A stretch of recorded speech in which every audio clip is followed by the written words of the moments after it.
Welcome to Heightening Headlines, Improvising the News, the improv comedy news show featuring Ryan Charnoky and Alec Shea. Welcome back to Heightening Headlines, Improvising the News. I'm Alec. And I'm Ryan, where we read a real news article that happened and then improvise completely made up scenes based on this world and characters within it. Completely made up, none of them are real, they're all fake. And today we've got the headline. We haven't read the article yet. It is called, "Forget the Cynics, Here's Why You Should Get Your Dog a Stroller." Have you read it? Don't have a dog. Neither do I. You don't have a dog in the fight? I don't have a stroller. You don't have a dog in the stroller? I don't have a dog in the stroller. How many phrases include a dog? A dog in the fight? Dog eat dog. Yeah, doggy bag. Getting dogged. What? What does that mean? That's an Australian phrase. Dog fight? It's like when you... Is this... No, this is a real thing. Safe for work? Yeah. I guess maybe like a common usage would be like annoying? Like quit No, dogging? if you're supposed to like meet someone for lunch and then they don't show up, you can say, "Oh, I got dogged." Oh. Yeah. Okay.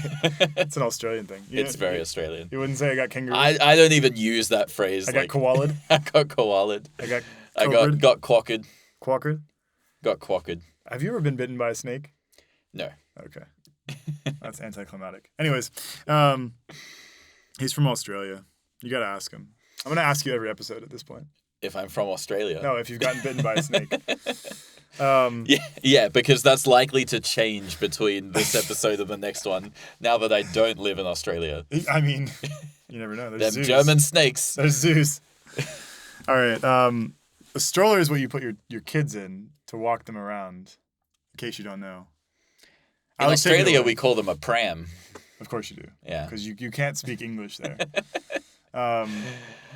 Not that you can't speak English, you just don't choose. Oh, yeah, because we don't speak the real American English. The Queen's English. America, where the English language began. Yes, it is. That's why we call it American. Yeah. All right. Let's find out why you should put your dog in a stroller. I admit it. I'm a dog stroller person. I'm also self-aware enough to know how silly it looks. I clock the side eyes when I am pushing my Shih Tzu Darla down the street.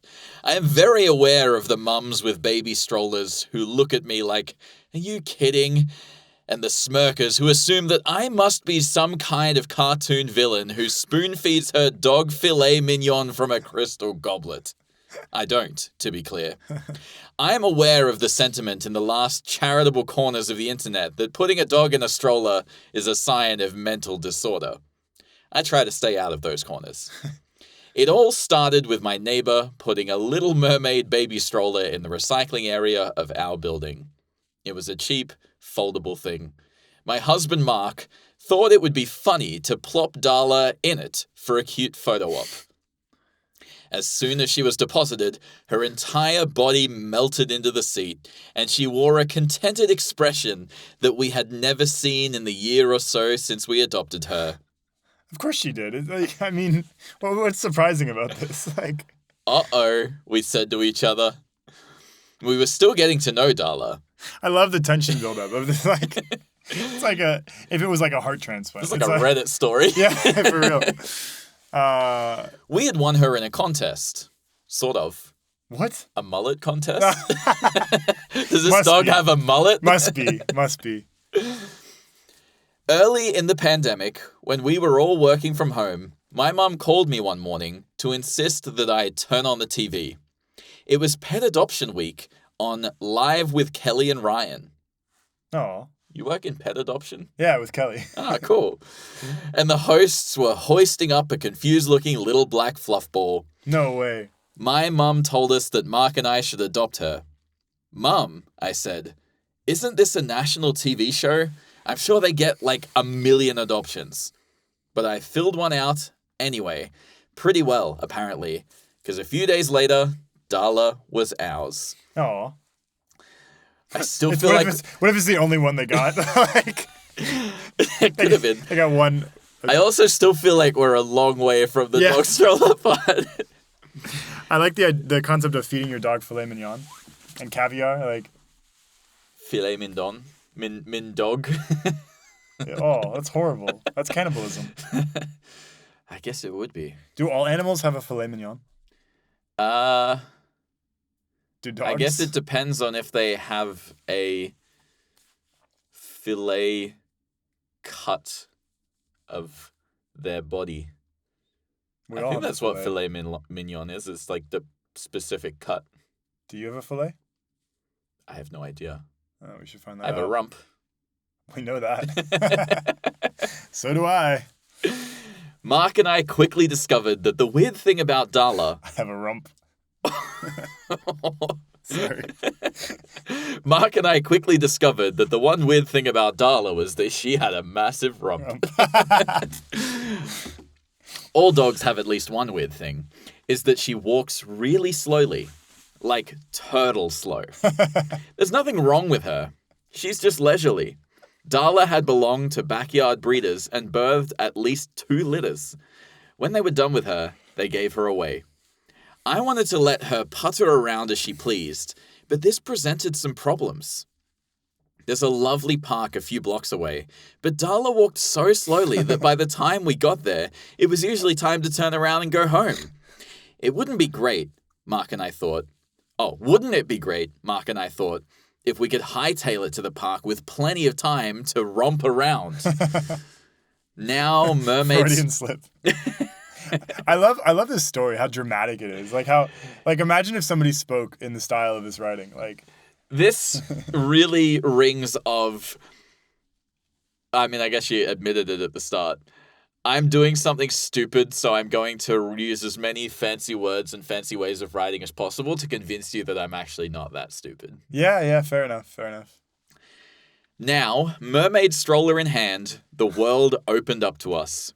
As we rolled Darla out of the building for the first time, we saw our future. At first, we were happy using the Ariel, as we called the stroller. Then one day, I was in Target and I saw someone pushing an actual stroller made for dogs. She was loading items into the stroller next to her contented pup. The multitasking, the efficiency, the ability to not leave a dog home alone and bored all day. I wanted those things. $75 later, my transformation was complete. This is so dramatic. This is so, like, the opportunity to not leave a dog bored for a few hours when you go to the store. Like, how dare she? I know, like... That dog could turn on the stove and accidentally start a fire. It's so ridiculous. And also, I'm just... You're putting your groceries in the stroller next to the dog, like just like throwing cans of corn on it. How is that any more comfortable than $75 for this thing? I don't understand the concept of a dog stroller. Like, human strollers do just fine, right?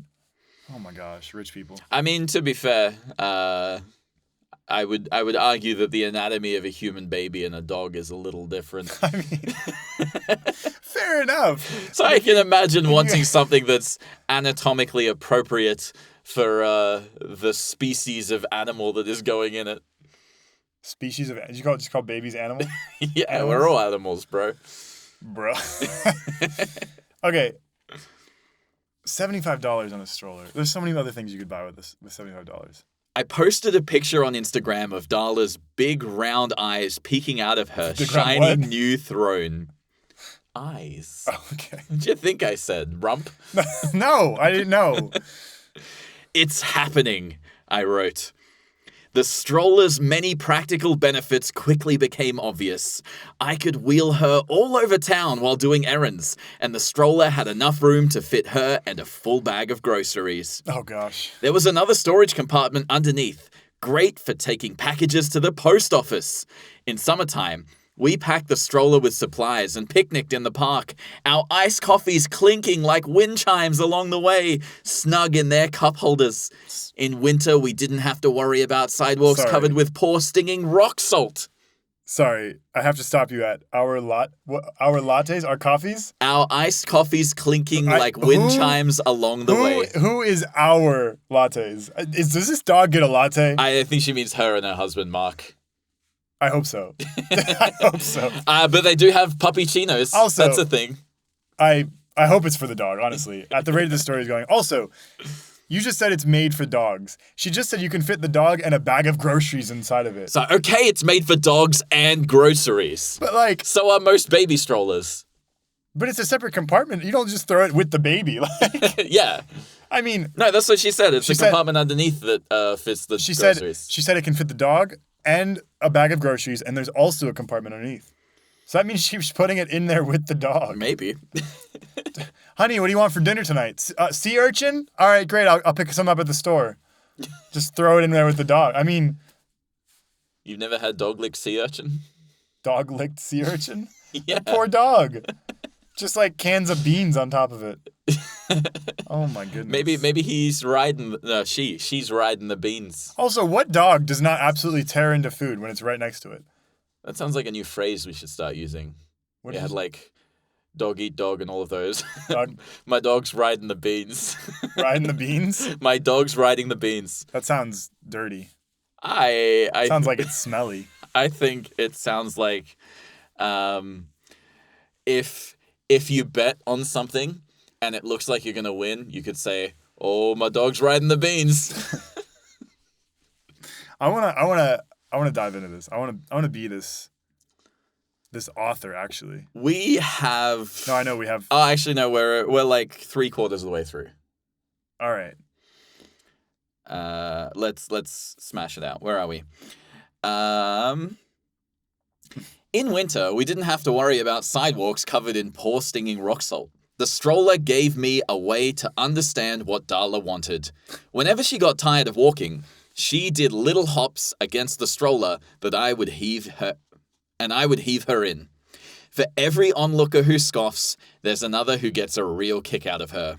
Children are endlessly fascinated. Construction workers are smitten. Old ladies fawn over her. Sometimes friends and neighbors will ask me in hushed tones, "Should I get one?" "Yes," I say. "Go easy on yourself. Life is hard." Life is so hard when you can afford a $75 dog stroller. Life is hard. Buy a dog stroller. Oh my gosh. Put that on a shirt. Okay. The assumptions that the stroller cynics make, that you can bestow too much affection on pets, that it's overly indulgent, that coddling your pets is somehow bad for them, doesn't make sense to me. It's just functional and compassionate. No one is seriously replacing children with pets. And if they are, so what? And unlike with children, spoiling your pets won't make them grow up to be jerks. The best thing about the stroller, though, is that it was an invitation to our neighbors to stop and talk with us. Mark delighted in regaling Darla's admirers with a story of her adoption.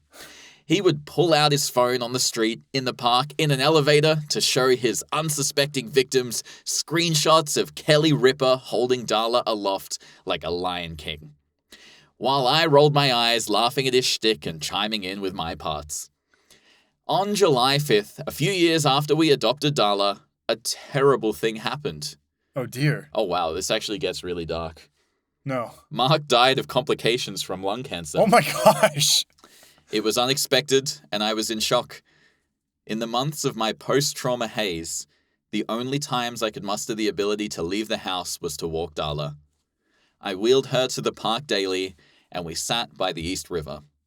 She likes watching the boats go by. I do two things every single day. I miss Mark, and I walk around the city with my dog in a stroller. People smile at us, and I smile back. I forgive the ones who snicker. You never know what someone's going through. Well, that took a turn. Now what do we do? Took a big turn. I mean... This story is like 11 paragraphs, and it was only the very last one that she gets into talking about her husband passing away. Oh my gosh. But... I mean, we were making... Great writing. We're making jokes about the stroller and stuff. I actually am very much of the opinion, like, do whatever the hell you want. That makes you happy, do it. I mean, the story was clearly... Okay, getting serious for a minute. The story was clearly a was designed in a way to not be about the death, right? Yeah. It was it was designed to be about life with death, right? So it's like the things that you spend your time doing in life is not sitting there mulling over death 24/7. You're doing the things that you're physically touching, that you're physically doing, and then death just hits you in the last paragraph, and you have to deal with it. And you deal with it by doing the things that you enjoy doing in your real life. I think that's somewhat magical in a way. Yeah. No, I mean, I think the prospect of a dog stroller sounds quite silly, and there was definitely some moments in that story where the $75 dog stroller and whatnot. But at the same time, like, I very genuinely think, like, you do whatever makes you happy as long as you're not hurting anybody or For sure. I think it was a German comedian said, people should be free to do whatever they want as long as their freedoms don't impact other people's freedoms. It's very libertarian. But yeah. Fair enough. That was a German guy, you said? Yeah, German comedian. I can't remember his name. He has a special on Netflix, though. Okay. I really wanted to be a character who just talks like this in their whole life. The whole story was giving, the way of writing was giving like, no, it's totally fine. You should buy a $400 bottle of wine to have by yourself on an evening. You should let yourself do it. Then play this character. Yourself. Let's see it. But I don't want to make fun of this person's life because it was a deeply personal story. Yeah, but I mean, we can still talk about, There's other characters surrounding this person, right? Yeah. Well, I mean, other than her husband Mark, and the dog, the only other characters were kind of the implied, like, people that they would meet on the street. Yeah. General passers-by who would snicker or be fascinated by a dog in a stroller. Yeah. Fair enough. I love the line where she was walking with the stroller, and then when the dog got tired, the dog would indicate it wants to get in the stroller, which I didn't understand. You're carrying an empty stroller if the dog gets tired? Like, I mean, yeah, but at the same time, that's also what you do with kids, right? They usually kind of walk on their own until they get tired, and then you put them in the stroller and stroll them around for a while, and then maybe they want to walk again. Got it. No, I never had kids. And then plus, I mean, I haven't either. I'm just going off what I remember seeing and like friends' kids and stuff. But yeah. And then, you also have the stroller because it has storage compartments to put stuff that you need to take places like groceries. Yeah. Or filet mignon. Fair enough. What? You don't put filet mignon in your stroller and wheel it around? Oh, there's no room for this filet mignon in my dog stroller. I have to put something back. Should I put the caviar back or the oysters? Honey, we've had caviar and oysters like the last 3 weeks in a row. Yeah, because I like it. I mean, I'm not putting back the lobster. I would just really like to have filet mignon tonight. What? Okay, I got... What is this, Denny's? I got a good report at work, okay? Profits are up 600 billion, and I feel like I deserve a reward. Fine. We'll do the filet mignon. I mean, should I put... Okay, I'll put the truffles back. I was going to make filet mignon lobster with truffle on top, but... There's just no room in the dog stroller. You know I don't like truffles, all right? They remind me of that time that But they're expensive. Yeah, but they remind me of my mother. I know. She was always eating truffles. And she was also buried in Italy at one point. She got dug up by a pig. Yeah. That was a wild story. She drank way too much one night. I don't want a pig to sniff me out and dig me up when I die because I ate too many truffles like my mother. Okay? I get that. Look, we'll control your alcohol consumption. Honey, you mean a lot to me. And filet mignon means a lot to me, okay? Or I really thought you were going to say you mean a lot to me. I'm not sure how much I love you because you honestly make grocery shopping really difficult. I just want you to have the most expensive things in your body. I want to have the things that I want to have in my body. I kind of feel like your freedoms are imposing on my freedoms right now. I feel like I'm trying to do everything for you, and you're not appreciative of it. But You didn't even go skydiving yesterday when I bought it for you. yeah, because I don't like heights. I had the trip to Iowa all booked up for you. Do you know why I don't stand on the couch while I watch TV? Because nobody does? It's it's too high up, okay? I'm scared. But I got you the premium couch. It was the best one that I had to offer. It was, I love sitting on it, but I'm not going to stand on it. Same way that I'm not going to skydive out of a plane. I do everything for you so that you live the most luxurious life I can provide for you. Maybe I want you to stop doing things for me. Maybe I want you to just be. Do you remember that experience where at the restaurant where they fed you live caviar straight from the fish's belly? I do. And you just sucked it out from the fish Yeah. while it was living? It was delicious. I love caviar. It's very different to truffles. Genevieve. And sometimes a scale would slip in there? Yeah. It's part of the experience. Yeah. Where are you going with this? I just want you to have the best experience possible. Well, start by putting back the caviar and the truffles and the celery. No, peanuts. celery was a mistake. I don't know how that got in there. Good. I want filet mignon, and I want it to be braised with the bones Beef bone marrow? of a blue whale. Do they sell those here? No. If you want to show me that you love me, This is how I have to do it? I want you to go and hunt a blue whale, harvest its bones, Jeez. grind them into filet mignon sauce. I don't think that's how sauce is made. Have you ever cooked? It turns into bone powder, and then you have to mix it with other stuff. I don't know. No. You're the cook. Yeah. The point is, I want you to stop doing things for me that you want to do for me, and I want you to start doing things for me that I want you to do for me. Is this your way of telling me you want a stroller? No. A human-sized stroller? Why would I want that? Turn around. Look what I bought for you. Oh, my God. Look what I bought for you. So I can stroll you around the I store. have legs, Genevieve. I know, but I wanted to do something nice for you. It's gold lined. Well, that does sound pretty nice, actually. Yeah. It's got pillows with feathers from live chickens. Live chickens? Chickens are still attached. The chickens are still in the pillows? That's how soft it is. That does sound pretty nice, actually. I guess I can sit in it and see. I just want to... This is pretty comfy, actually. It's got an oven in case you get hungry. You can... I don't know how to use an oven. That's true. Well, I have maids so they can do it for you. Oh, wonderful. Look. The maids are in the pillows as well? No, they're in the side compartment. Oh, good. Do you see the wheels? They're inside that. They stroll them by hand. They stroll it around.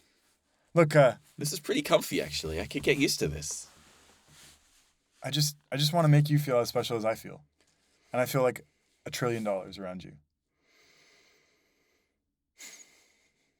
Well, unfortunately, we only made $600 billion of profit. But maybe tomorrow we'll make $1 trillion. So you want to live like a normal person? And then I can be worth as much as you want me to be worth. All right. Filet mignon? Filet mignon. Scene. Aw. Filet mignon. I love the just ridiculous opulence. Like, just... Like, opulence not even for the sake of opulence. Live chickens inside the pillows does not sound comfortable. Exactly. I mean, a lot of the luxury foods are not necessarily Good. good. Yeah. I mean, caviar is tasty, but it's not like... Or like it's not that tasty. Yeah. Or they... Same with truffles. When you see expensive foods, they typically put gold leaf on it, which is not... Good. It doesn't taste like anything. Yeah. It's just edible. Anyways. Yeah. Well, should we end the podcast as we ended as the paragraph ended? as the story ended?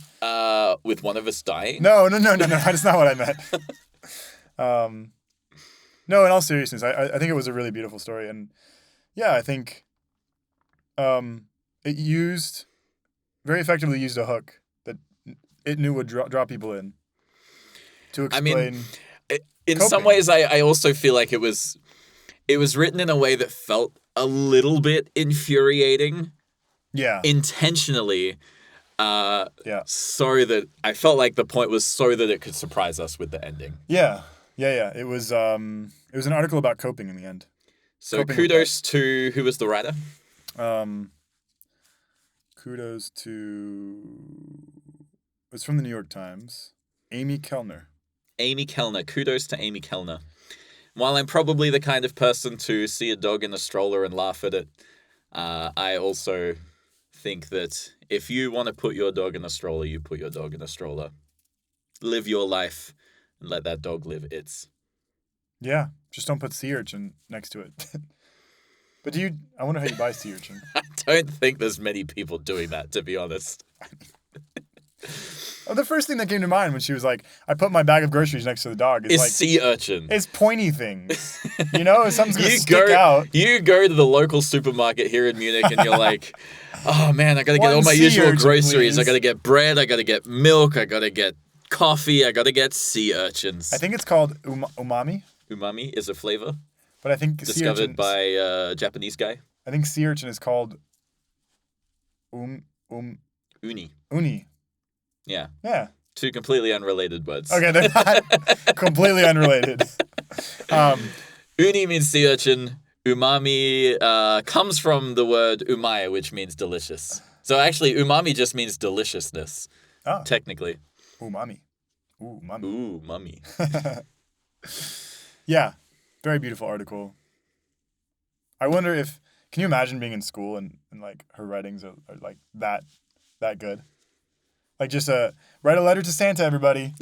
And it's like, Santa, when I was strolling along, cold winter air through my nose. Couldn't help nostrils. but feel like my head was an unexpected amount of cold. An amount of cold that could have been fixed by something woolen. Something with a little ball on the top. Something bright pink that you can only find in the rarest of supermarkets, which Mommy takes me to.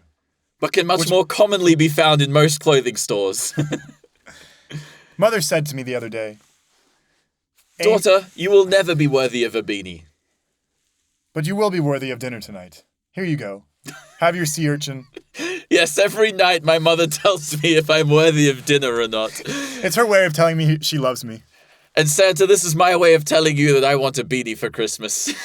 Bright pink. Very expensive. Fluffy. I want it to be made out of live chickens. And I want to be worthy. Am I worthy, Santa? Tell me I'm worthy. Tell me more. Tell me I'm worthy and put me on your good list. Yes, do it, Santa, do it. Okay, stop. A small child saying do it, Santa, do it is probably a good ending point for me. I just meant like yeah, I know. Yeah. Tell me I'm worthy, Santa. Tell me I'm... No, when you say it like that, it sounds wrong. All right. Anyways. Do it again. Buy me that beanie, Santa. Nah, you ruined it. All right. Beautiful article. Very touching. Yeah, different flavor of episode today. You just can't stop, can you? What? No. Very touching. Oh my gosh. No! Get out of here with that. You get out of here with that. Okay. All right, we'll see you guys next week. Ciao. Bye. Thanks for listening to Heightening Headlines. Tune in next week for more.